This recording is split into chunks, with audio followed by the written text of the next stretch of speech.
Since she walked into Chalky White's Onyx Club, we couldn't take her eyes off of her, and for good reason. I mean, she's gorgeous. So please join me and Ashley in welcoming Margot Bingham. Hi, hello, welcome. guys. Thank you. So it's kind of perfect that we're cocktailing here at the Garret because it's one of the coolest speakeasies in New York City. Yes, and this is my first time in here, so super, super excited, Right. and it's lovely. And so we're actually drinking 1920s style cocktails. Right, very fitting. It's called the Hanky Panky. Cheers. Cheers. Cheers. To being fancy. So last season we were in season 4, and now we're in season 5. We went from 1924 to 1931.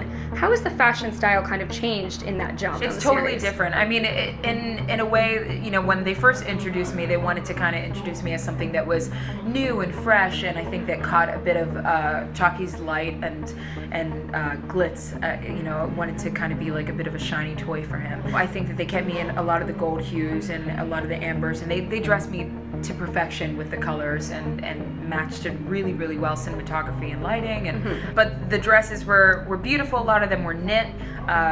They were super, super heavy, so they hugged a lot of my curves, and it was really nice and comfortable, kind of a little bit more loose. For the show singing performance garb, it was like a little bit more risque in That's the my way favorite stuff, though. It's like that kind of old, almost like burlesque-y. Right, but the that. risque that you would think is like, you know, like, oh, it's showing So a lot of subtle. back. It's actually showing like an ankle, Right. And that was Like, that ooh. was pushing. Yeah, that was steamy pushing the about limit. it. Yeah, you know, I showed a little bit of a neck, and it was like, whoa, Right. What's Everyone she needs to doing? calm down. We need to I calm. think that might be a collarbone. We need to simmer down. You know, like Right. showing a little bit too much. You know, collarbone. Well, it just meant to be a walk-on character. That's right? what it was supposed to be, right? I was supposed to be just like a songstress in the background, maybe for like a couple day player roles, and just singing a couple songs. And originally they approached me with the role, and my agent told me that they were looking for a singer, and I was like, oh, like a jazz singer, okay, you know, like I think I could do that. Right. Yeah, like I'll go and audition, and I think I could pull that off. Then they kept calling me back, and then I got the gig, and I kept getting more holds and turned into 9 episodes later. You definitely caught everyone's attention and held that attention. So your voice plays a major part in the series. How does your character style differ from your own personal music style? I think that, you know, Daughter's awoken a lot of very fun things in my own music life and career. I've been singing professionally for 13 years with my own music, and it's run the gamut of pop and R&B and hip hop, and then now kind of coming into my own with like a singer-songwriter kind of neo-soul vibe. Yeah. So who are some of your music influences? Ella Fitzgerald, Billie Holiday.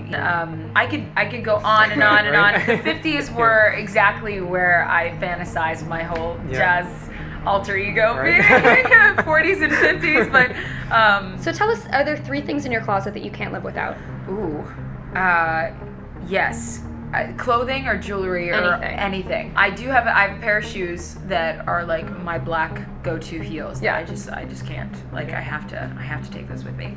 I have a necklace that is an elephant necklace. That is my mother's necklace, and it's one of the most incredible creations I've ever seen in my life, and it's like these 3 massive elephants. It doesn't even make any sense, and I try to make it work so many times, and it never really works. But nobody else has it. But nobody else has it, and it's just like a one of a kind. And a pair of pants that are probably really unflattering, and but they're so comfortable, and they're kind of like my MC Hammer pants.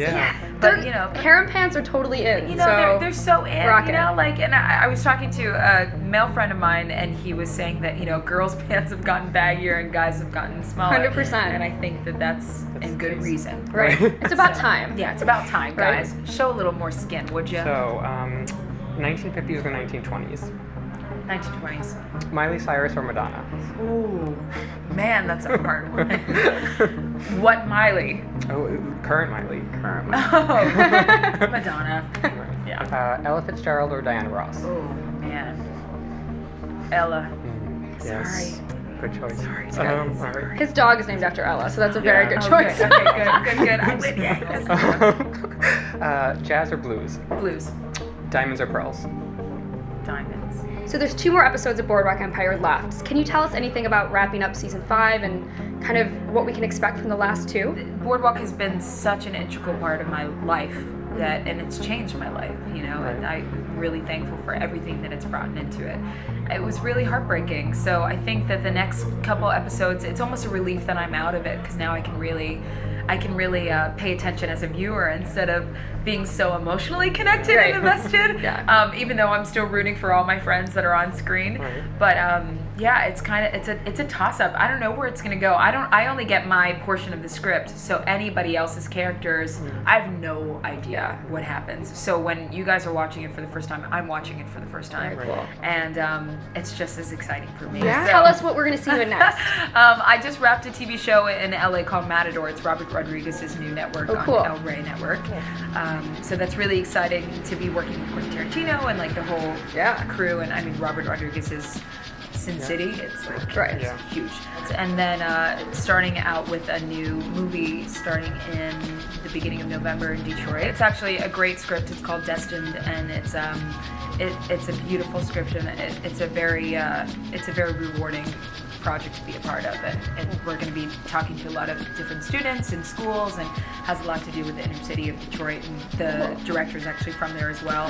And and I think that it's going to be a next step in my life and to many more. I can't wait to check that out. I hope so. Sounds right up my alley. Yeah.